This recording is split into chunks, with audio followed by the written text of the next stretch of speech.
ले जा अपनी गंदी झोपड़ी और निकल जा यहाँ से। जा स्वरों के साथ रह, तू गरीब बूढ़ी औरत। मेरी अपनी बेटी ने यह शब्द मेरे मुंह पर फेंके। उसके पति की मर्सिडीज के सामने खड़ी मैं सिर्फ अपने कपड़ों को एक थैला मांग रही थी। वो थैला भी उसने मेरे पैरों पर फेंक दिया। उस दिन मुझे समझ आ गया कि मैंने क्या खोया और क्या पाया, पर जो मैं जानती थी वो किसी को नहीं पता था। और जब उन्हें पता चला तब तक बहुत देर हो चुकी थी। मेरा नाम पार्वती देश पांडे है। उम्र है 67 साल। पुणे के कोथरूड इलाके में 30 साल तक मैंने और मेरे पति नारायण ने एक छोटा सा रेस्टोरेंट चलाया। देश पांडे जी किचन महाराष्ट्रियन खाने के लिए मशहूर। लोग दूर दूर से आते थे हमारी कोल्हापुरी मटन और पूरन पोड़ी खाने। अगर आप हमारी कहानियों से जुड़े रहना चाहते हैं तो अभी हमारे चैनल को सब्सक्राइब जरूर कर ले। और आपको ऐसी कहानियाँ कैसी लग रही है ज़रूर बताएगा कमेंट में। नारायण का निधन हुए अब 2 साल हो गए थे। लीवर सिरोसिस था। 18 महीने तक बीमार से लड़े। इलाज में बहुत पैसा लगा। आखिर 6 महीने तो आईसीयू में ही बीते। मैं रोज उनके पास बैठी थी, हाथ पकड़े रहती थी। उन्होंने आखिरी दिन मेरे कान में कहा था, पर वो सब संभाल लेना तुम। मुझसे ज़्यादा समझदार हो, पर उनके क्या पता था कि उनकी मौत के बाद क्या होने वाला है। नारायण की मौत के बाद जब वसीयत खुली तो मेरी दुनिया उलट गई। घर, रेस्टोरेंट, बैंक में जमा रुपया 50 करोड़, सब कुछ मेरी बेटी इशिता के नाम था। मुझे सिर्फ गांव में एक पुरानी झोपड़ी मिली, वह भी नारायण के दादा की जमीन पर बनी हुई। तब मुझे समझ नहीं आया कि ऐसा क्यों हुआ। नारायण मुझसे इतना प्यार करते थे, फिर उन्होंने ऐसी वहशत क्यों बनाई। जवाब में मुझे बाद में मिला, बहुत बाद में। इशिता मेरी इकलौती बेटी है। 48 साल की, MBA की पढ़ाई की है, शादी हुई है देवराज ठाकुर से। बड़े घर का लड़का। उसके पिता का कंस्ट्रक्शन का बिजनेस है। देवराज खुद भी प्रॉपर्टी डीलर है। छोटी थी तो इशिता बहुत प्यारी थी, मुझसे चिपकी रहती थी। रसोई में मेरे साथ बैठकर रोटियां बेलना सीखती थी। पर जैसे जैसे बड़ी हुई बदल गई। MBA के बाद तो वो हमें देखती ही नहीं थी। कहती थी हम पुराने ख्यालों के हैं। उसकी दोस्तियाँ अमीर लोगों से हो गई। देवराज से मिली तो और बदल गई। शादी के बाद वो साल में 2-3 बार ही आती थी हमारे पास, वह भी पैसों की ज़रूरत पड़ने पर। नारायण के बीमार पड़ने के बाद वो रोज आने लगी। मुझे लगता शायद बेटी अपने पिता की हालत देखकर सुधर गई है, पर मुझे नहीं पता था कि वह अस्पताल में नारायण से अकेले में क्या बातें करती थी। अब मुझे पता है, तभी उसने सब कुछ अपने नाम करवा लिया था। नारायण बीमार थे, दवाइयों के असर में थे। उन्हें समझ नहीं आ रहा था क्या सही है क्या गलत, और मैं तो बस अपने पति को बचाने में लगी थी। मुझे क्या पता था कि मेरी अपनी बेटी मेरे पैरों के नीचे से जमीन खींच रही है। नारायण की मौत के अगले ही दिन सब कुछ बदल गया। अंतिम संस्कार के बाद जब हम घर लौटे तो इशिता ने मुझसे कहा, माँ यह घर मेरा है। पापा ने वसीयत में सब कुछ मेरे नाम कर दिया है। मैं सुनकर सुनहर रह गई। मैंने कहा, बेटा यह तुम क्या कह रही हो, यह घर तो हमारा है। उसने वकील बुलाया। वकील ने मुझे वसीयत दिखाई। सच में सब कुछ इशिता के नाम था, नारायण के हस्ताक्षर के कागजों पर, और वह हस्ताक्षर कामते हुए थे, बीमारी में किए गए थे। मैंने इशिता से पूछा, बेटा तुमने अपने पिता से यह कब करवाया। वो मुस्कुराई। वो मुस्कुराहट मुझे आज भी याद है, ठंडी मुस्कुराहट। उसने कहा, माँ पापा ने अपनी मर्जी से किया है। उन्हें पता था कि तुम बूढ़ी हो गई हो, इतनी प्रॉपर्टी तुम संभाल नहीं पाओगी, इसलिए सब मुझे दे दिया। मैंने कहा, पर बेटा मैं कहाँ रहूँगी, यह तो मेरा भी घर है। इशिता ने कहा, तुम्हें तो गांव में झोपड़ी मिली है ना, वहीं चले जाओ। मेरे पैरों तले जमीन खिसक गई। मैंने कहा, वो झोपड़ी बेटा, वहाँ तो पानी भी ठीक से नहीं आता, बिजली भी नहीं है। देवराज ने बीच में कहा, तो क्या करें हम, अपने घर में तो हम आपको नहीं रख सकते, हमें अपनी प्राइवेसी चाहिए। उस दिन मुझे पहली बार लगा कि मेरी बेटी मर चुकी है, जो सामने खड़ी है वह कोई और है। पर अभी तो शुरुआत थी, असली दर्द तो आगे आना था। अगले हफ्ते मैंने अपने कपड़ों का थैला मांगा। मेरी अलमारी में मेरी सारी साड़ियाँ थी, 30 साल में जमा की हुई। कुछ नारायण ने दी थी, कुछ मैंने खुद खरीदी थी। इशिता ने कहा, कौन सी साड़ियाँ? वह सब तो पुरानी है, मैंने कबाड़ी वाले को बेच दी। मेरी आंखों में आंसू आ गए। मैंने कहा, बेटा, उनमें से कुछ साड़ियाँ तुम्हारी दादी की थी, मैंने बड़े प्यार से संभाल कर रखी थी। वो हंसी। कहा, माँ, अब तुम कहाँ पार्टी में जाओगी? झोपड़ी में तो पुराने कपड़े ही चलेंगे। उसने मुझे 2-3 पुरानी साड़ियाँ दी, वो भी फटी हुई। कहा, ये लो, बाकी मैं रख रही हूँ, मेरे काम आएगी। फिर उसने मेरे गहने मांगे। मेरे पास थोड़े से गहने थे, मंगलसूत्र, 2-3 चेन, कुछ बालियाँ, एक नथ। ज़्यादातर सोने के कुल मिलाकर 3-4 तोले का सोना होगा। मैंने कहा, बेटा, यह तो मेरा गहने है, नारायण ने मुझे दिए थे। इशिता ने कहा, पापा ने तो सब कुछ मेरे नाम कर दिया है, तो यह गहने भी मेरे हुए। तुम्हें बुढ़ापे में गहनों की क्या जरूरत है? मेरे हाथ कांप रहे थे। मैंने कहा, पर बेटा, कम से कम मंगलसूत्र तो रहने दे, यह तो तेरे पिता ने मेरे गले में डाला था। उसने मंगलसूत्र मेरे गले से खींच लिया। कहा, पापा नहीं रहे तो उसकी क्या जरूरत, मैं इसे पिघलवा कर नया गहना बनाऊंगी।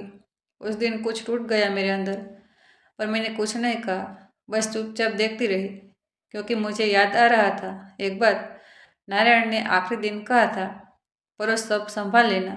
शायद उन्हें पता था क्या होने वाला है, शायद उन्होंने कोई इंतजाम किया था। मुझे बस पता लगाना था कि क्या तो मैंने फैसला किया, मैं गांव की झोपड़ी में जाऊंगी और वहाँ जो भी है देखूंगी। पर पहले एक काम करना था।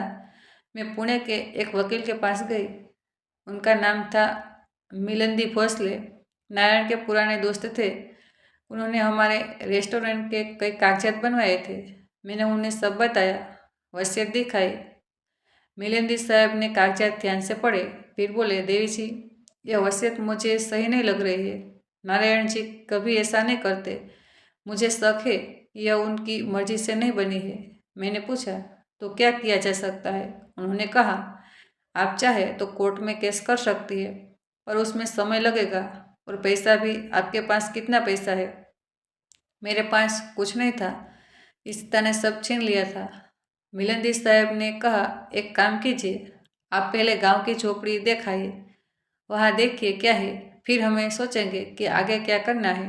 और एक बात, जो भी कागजात वहाँ मिले संभाल कर रखिएगा, हो सकता है वह काम आए। मैं गांव के लिए निकली। गांव का नाम था खेनपुणे से करीब 60 किलोमीटर दूर। बस में बैठकर गए। झोपड़ी गांव के बाहर थी। 5 एकड़ जमीन पर चारों तरफ खेत थे। झोपड़ी बहुत पुरानी थी, दीवारें गिर रही थी, छत में छेद थे, दरवाजे की कुंडी टूटी हुई थी। पर जब मैंने अंदर कदम रखा तो मुझे लगा जैसे नारायण मेरे साथ खड़े हैं। हवा में उनकी खुशबू थी, तंबाकू और पुराने कागजों की महक। झोपड़ी में एक छोटा सा कमरा था, उसमें पुरानी अलमारी थी, लकड़ी की चाबी अलमारी में ही लगी थी। मैंने अलमारी खोली और जो मैंने देखा वह मेरी जिंदगी बदल गया। अलमारी में कागजों का एक बंडल था। मैंने उठाया। पहला कागज था जमीन का पर्चा, 5 एकड़ जमीन मेरे नाम पर। दूसरा कागज था बैंक का स्टेटमेंट, फिक्स डिपॉजिट 20 करोड़ मेरे नाम पर। तीसरे कागज में लिखा था सोने की बिस्किट 10 किलो। अलमारी के नीचे तह खाने में मेरे हाथ कांप गए। मैं जमीन पर बैठ गई, रोने लगी।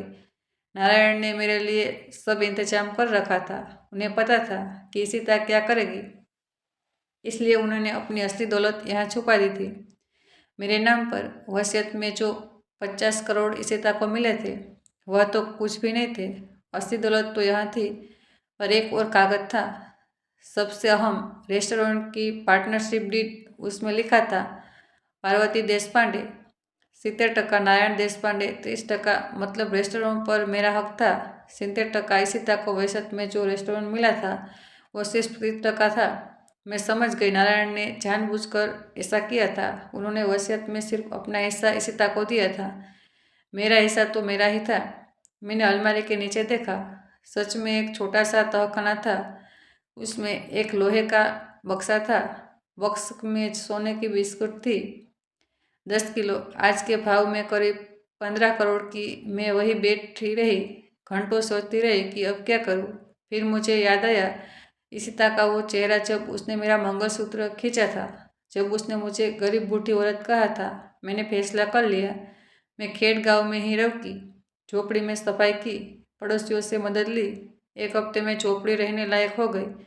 मैंने गांव के लोगों से दोस्ती की, उन्हें बताया कि मैं यहीं रहूँगी।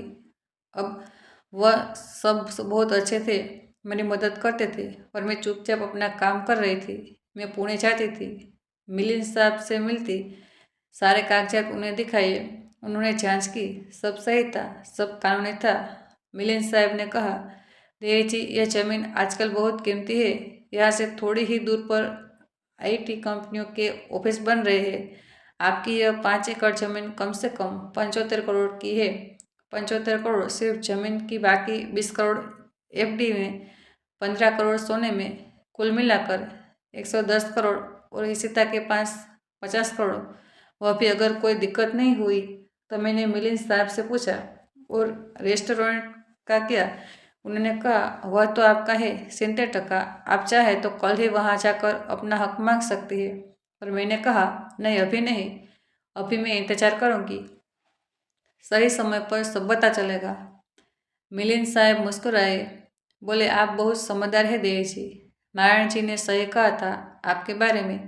3 महीने बीत गए, मैं गांव में ही थी। सुबह उठती, तुलसी को पानी देती, छोटी सी रसोई में खिचड़ी बनाती, नारायण की पुरानी रेसिपी नोटबुक देखती, उनकी लिखावट में लिखी हुई चीज़ें, पर मेरा दिमाग चल रहा था।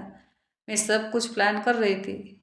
इस बीच इशिता ने एक बार भी फ़ोन नहीं किया, एक बार भी नहीं पूछा मैं ठीक हूँ या नहीं, पर मुझे उसकी खबरें मिल रही थी। गांव की एक औरत, रमा कुलकर्णी, उनकी पड़ोसन थी कोथरड में। वह मुझे बताती थी कि क्या हो रहा है। इशिता ने रेस्टोरेंट में बदलाव शुरू कर दिए थे, नाम बदल दिया था, ठाकुस डाइनिंग रख दिया, हमारे पुराने कर्मचारियों को निकाल दिया, नए लोग रख लिए, मेन्यू बदल दिया, महाराष्ट्रियन खाने की जगह चाइनीज और इटालियन खाना शुरू कर दिया, कीमतें दोगुनी कर दी, पर ग्राहक कमाने लगे। लोगों को नया खाना पसंद नहीं आ रहा था, वो हमारा पुराना खाना चाहते थे। रमाताई ने बताया कि इशिता परेशान है, रेस्टोरेंट में नुकसान हो रहा है, महीने में 10-15 लाख का घाटा। मैं सुनती रही चुपचाप। फिर एक दिन रमाई ने कहा कि इशिता गांव आने वाली है, मुझसे मिलने नहीं, झोपड़ी बेचने के लिए। मैंने पूछा, क्या? रमाताई ने कहा, हाँ, उसने किसी को बताया कि वह झोपड़ी 10 लाख में बेचेगी, उसे पैसों की जरूरत है। मेरे होठों पर मुस्कुराहट आई।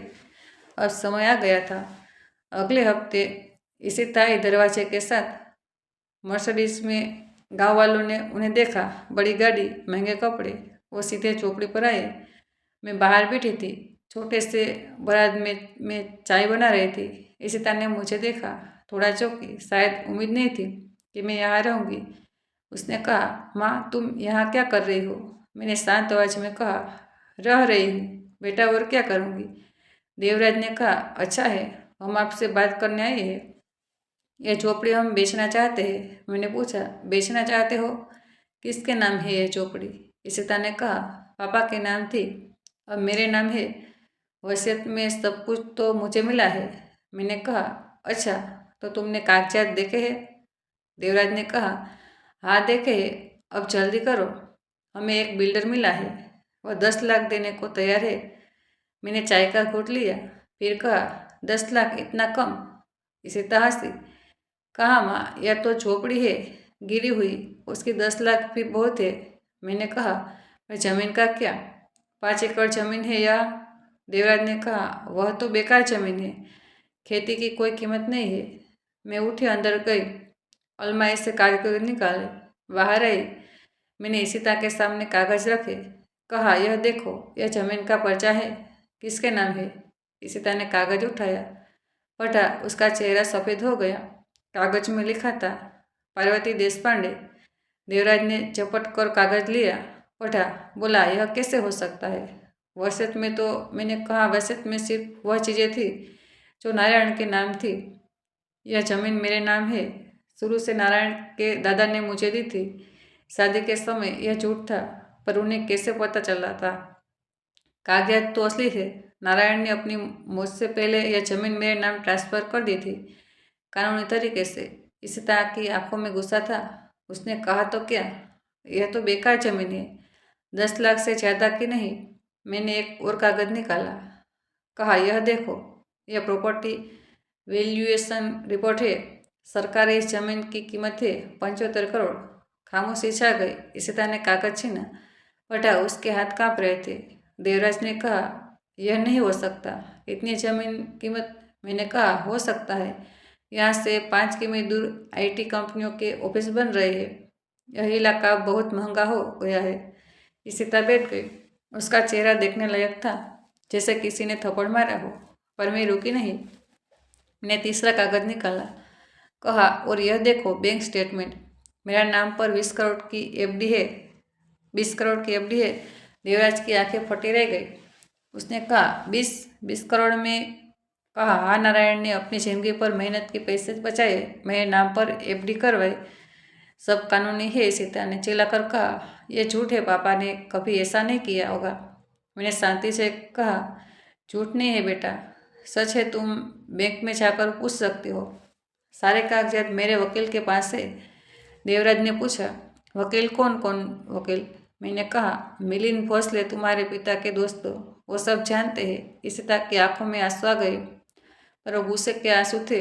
उसने कहा तुमने हमें बेवकूफ़ बनाया, तुमने दिखावा किया कि तुम गरीब हो। मैंने कहा मैंने कोई दिखावा नहीं किया, तुमने मुझे गरीब समझ लिया। मैं तो कुछ कहा ही नहीं। देवराज उठा, बोलो चलो इशिता, यहाँ से चलते हैं, हम वकील से बात करते। यह सब गलत है। मैंने कहा ठहरो, एक बात और है। मैंने चौथा कागज निकाला, रेस्टोरेंट की पार्टनरशिप डील। मैंने कहा यह देखो, रेस्टोरेंट में मेरी हिस्सेदारी 70% है, नारायण की सिर्फ 30% थी। तुम्हें वसीयत में सिर्फ 30% मिला है, बाकी 70% मेरा है। इशिता का मुंह खुला का खुला रह गया। मैंने आगे कहा मतलब तुमने रेस्टोरेंट में जो भी बदलाव किए हैं वह गैर कानूनी है। तुमने मेरी इजाज़त नहीं ली, नाम बदला, मेन्यू बदला, कर्मचारियों को निकाला, सब कुछ मेरी इजाज़त के बिना। देवराज ने कहा पर हमें तो पता ही नहीं था। मैंने कहा पता नहीं था या जानने की कोशिश नहीं की। तुम लोगों ने सोचा कि मैं एक बेवकूफ़ बूढ़ी औरत हूँ, मुझे कुछ नहीं पता। मेरा घर ले लिया, गहने ले लिए, इज्जत ले ली, और सोचा कि मैं चुपचाप सह लूँगी। मेरी आवाज़ में पहली बार गुस्सा था। इशिता ने देखा, उसे यकीन नहीं हो रहा था कि मैं ऐसे बोल रही हूँ। मैंने कहा पर तुम भूल गई एक बात, मैंने 30 साल तक रेस्टोरेंट चलाए हैं, मैं सब जानती हूँ। बिजनेस, कानून, कागजात, सब कुछ तुम्हारे पिता ने मुझे सिखाया था, और उन्होंने मेरे लिए सब इंतजाम भी कर दिया था। इशिता रोने लगी, असली आंसू। उसने कहा माँ मुझे माफ़ कर दो, मैंने गलती की। मैंने कहा माफ़ी? अब माफ़ी? जब तुमने मुझे गरीब बूढ़ी औरत कहा था तब माफ़ी नहीं मांगी, जब मेरा मंगलसूत्र खींचा था तब माफ़ी नहीं मांगी, अब क्यों? देवराज ने कहा देखिए, हम समझौता कर सकते हैं, आप जो चाहे ले लीजिए, बस रेस्टोरेंट हमें रहने दीजिए। मैंने कहा रेस्टोरेंट वो तो मेरा है, 70% चाहूँ तो कल ही तुम्हें बाहर निकाल सकते हो। इशिता ने गिड़गिड़ाते हुए कहा माँ प्लीज, हमने बहुत पैसा लगा है रेस्टोरेंट में। मैंने कहा पैसा मेरी इजाज़त के बिना तो वह तुम्हारी गलती है। तभी मुझे एक और बात याद आई। मैंने पूछा वैसे तुम्हारे पास अभी कितना पैसा है? 50 करोड़ तो वसीयत में मिले थे। इशिता और देवराज ने कहा, एक दूसरे को देखा, उनके चेहरे पर घबराहट थी। मैंने कहा क्या हुआ, कहाँ गए 50 करोड़? देवराज ने धीरे से कहा वो मैंने कहाँ बताऊँ। इशिता ने रोते हुए कहा पापा के कर्ज थे, बैंक का बिजनेस लोन 30 करोड़ और प्राइवेट लोन 15 करोड़, सब मिलाकर 45 करोड़। बैंक ने सारा पैसा ले लिया, हमारे पास सिर्फ 5 करोड़ बचे थे। मैं मुस्कुराई। नारायण ने मुझे बताया था इन कर्जों के बारे में, इसलिए उन्होंने असली पैसा मेरे नाम पर कर दिया था, क्योंकि वसीयत वाला पैसा तो कर्ज चुकाने में जाना ही था। मैंने कहा तो तुम्हारे पास सिर्फ 5 करोड़ है और रेस्टोरेंट में घाटा हो रहा है, महीने में 10-15 लाख। देवराज ने पूछा आपको कैसे पता? मैंने कहा मुझे सब पता है, मैं बूढ़ी हूँ पर अंधी नहीं हूँ। इशिता गिर पड़ी मेरे पैरों पर, रोने लगी, बोली माँ प्लीज़ मुझे माफ़ कर दो, मैंने गलती की, मैं देवराज के चक्कर में आ गई, उसने मुझे बहकाया, बोला कि सारी प्रॉपर्टी अपने नाम करवा लो। मैंने उसके धक्का दिया, कहा उठो, अब यह सब नहीं चलेगा। तुमने मुझे जब अपमानित किया था तब देवराज ने नहीं बहकाया था, तुमने खुद किया था अपनी मर्जी से। मैं अंदर गई, एक फाइल निकाली, उसमें कुछ और कागजात थे। मैं बाहर आई, कहा यह देखो, यह नोटिस है मेरे वकील की तरफ से। रेस्टोरेंट से तुम्हें हटाने के लिए अदालत में केस दायर हो चुका है। अगली सुनवाई अगले हफ्ते है। देवराज ने कहा, नहीं, आप ऐसा नहीं कर सकती। मैंने कहा, कर सकती हूँ और करूँगी। तुम लोगों ने मेरे साथ क्या किया है उसकी कीमत चुकानी होगी। इशिता ने कहा, परमा, मैं तुम्हारी बेटी हूँ। मैंने कहा, बेटी? वो बेटी जो मुझे सुअरों के साथ रहो कहे, वो बेटी जो मेरा मंगलसूत्र खींच ले, वो बेटी जो मुझे एक झोपड़ी में भेज दे? नहीं इशिता, तुम मेरी बेटी नहीं हो। मेरी बेटी मर चुकी है। मेरी आंखों में आंसू थे पर आवाज़ में दृढ़ता थी। मैंने कहा, अब तुम दोनों जाओ यहाँ से। और हाँ, एक बात और, यह जो कोथरूड वाला फ्लैट है वो भी असल में मेरा है। नारायण ने वह भी मेरे नाम ट्रांसफ़र कर दिया था, पर वसीयत में गलती से इशिता का नाम आ गया। अब मैंने अदालत में केस किया है, वो फ्लैट भी मुझे मिल जाएगा। यह झूठ था, फ्लैट सच में इशिता के नाम था, पर मैं उन्हें डराना चाहती थी और सफल रही। इशिता चीखी, नहीं, वो फ्लैट नहीं, वो तो हमारा घर है। मैंने कहा था, अब नहीं है, जैसे यह कभी मेरा घर था, पर तुमने मुझे निकाल दिया। देवराज ने गुस्से में कहा, हम लड़ेंगे, हम अदालत में लड़ेंगे। मैंने कहा, लड़ो, मेरे पास देश के सबसे अच्छे वकील हैं और सारे सबूत हैं। तुम हारोगे। वो दोनों वहाँ से चले गए मर्सिडीज में बैठकर, पर अब उनके चेहरे पर वो घमंड नहीं था, सिर्फ डर था। मैं बारात में बैठी रही, चाय पी, सूरज डूब रहा था, खेतों में सुनहरी रोशनी फैली थी। मुझे शांति महसूस हुई। पहली बार नारायण की मौत के बाद पहली बार अगले हफ्ते अदालत में सुनवाई हुई। मिलिंद साहब ने सारे कागजात पेश किए, रेस्टोरेंट की पार्टनरशिप डीड, जमीन के कागजात, बैंक स्टेटमेंट, सब कुछ। जज ने सब देखा, फिर कहा कि रेस्टोरेंट पर पार्वती देशपांडे का हक है। इशिता को 30 दिन में रेस्टोरेंट छोड़ना होगा। इशिता रो पड़ी अदालत में, पर किसी ने उसकी नहीं सुनी। उसी दिन एक और खबर आई, देवराज के पिता के बिजनेस में धोखाधड़ी का मामला सामने आया। पुलिस ने केस दर्ज किया। देवराज को भी पूछताछ के लिए बुलाया गया। देवराज घबरा गया। उसने इशिता को तलाक देने की धमकी दी, बोला कि सारी परेशानी इशिता की वजह से आई है। इशिता टूट गई। उसने मुझे फ़ोन किया, रोते हुए माफ़ी मांगी, बोली कि सब कुछ लौटा देगी, बस मैं उसे माफ़ कर दूँ। मैंने कहा, इशिता, माफ़ी से कुछ नहीं होगा।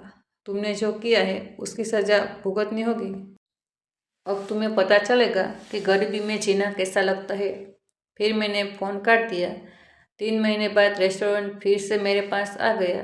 मैंने सब कुछ पहले जैसा कर दिया, नाम बदला, देश पांडे किचन फिर से, पुराने कर्मचारियों के वापस बुलाया, पुराना मेन्यू लगाया, ग्राहक वापस आने लगे।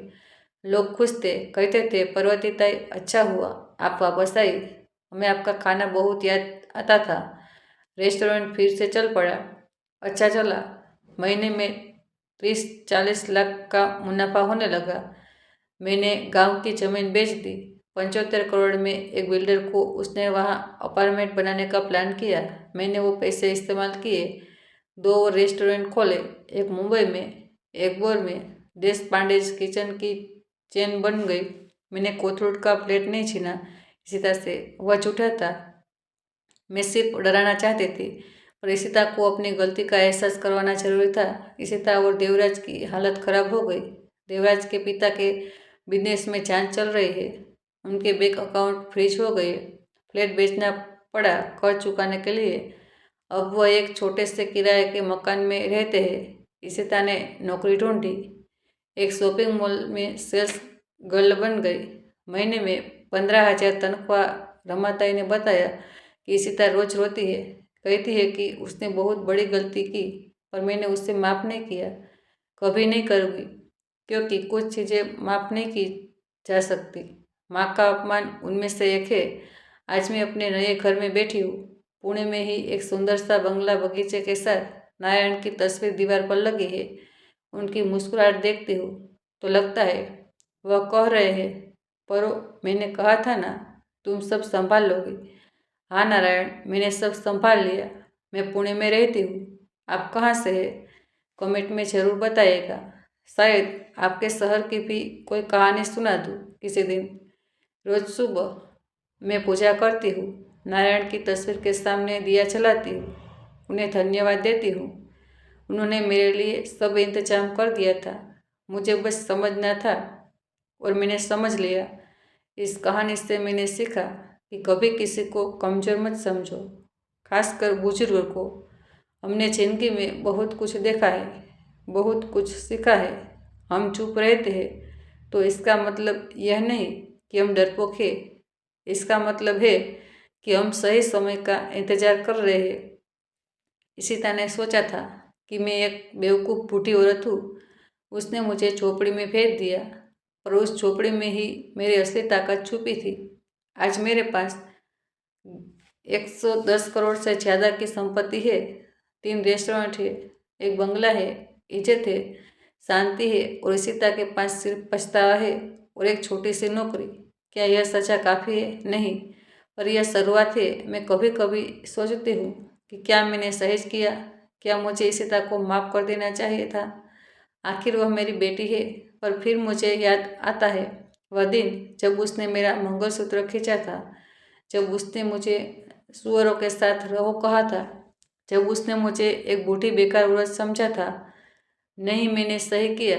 माँ बाप अपने बच्चों के लिए सब कुछ करते हैं, हम अपनी ज़िंदगी उनके लिए लगा देते हैं और जब हमें बूढ़े होते हैं तो हमें बस थोड़ा सा प्यार चाहिए, थोड़ी सी इज्जत चाहिए। और अगर बच्चे वह भी नहीं दे सकते तो उन्हें सबक सिखाना चाहिए। आज जब भी मैं अपने रेस्टोरेंट में जाती हूँ, लोग मुझे देखकर खड़े हो जाते हैं, सम्मान से नमस्ते करते हैं, कहते हैं पार्वती ताई आपने बहुत बड़ा काम किया है। मैं मुस्कुराती हूँ, कहती हूँ बस भगवान की कृपा है। पर अंदर से मैं जानती हूँ यह भगवान की कृपा नहीं है, यह मेरी मेहनत का फल है, नारायण की समझदारी का नतीजा है और इशिता की नासमझी की सजा है। जिंदगी में हर चीज़ का हिसाब होता है, आज नहीं तो कल कर्म का फल मिलता ही है। इशिता को मिल गया और मुझे भी। मैं आज खुश हूँ, शांति से हूँ, अपनी मेहनत की कमाई से जी रही हूँ, किसी पर निर्भर नहीं हूँ और यही सबसे बड़ी जीत है। अगर आपको यह कहानी पसंद आई हो तो प्लीज़ चैनल को सब्सक्राइब करें और घंटी आइकन को दबाइए ताकि आपको हमारी नई कहानियाँ मिलती रहे। और कमेंट में बताइए कि आपको यह कहानी कैसी लगी। शेयर करना ना भूलें अपने परिवार और दोस्तों के साथ। अगली कहानी जल्द ही आ रही है। धन्यवाद।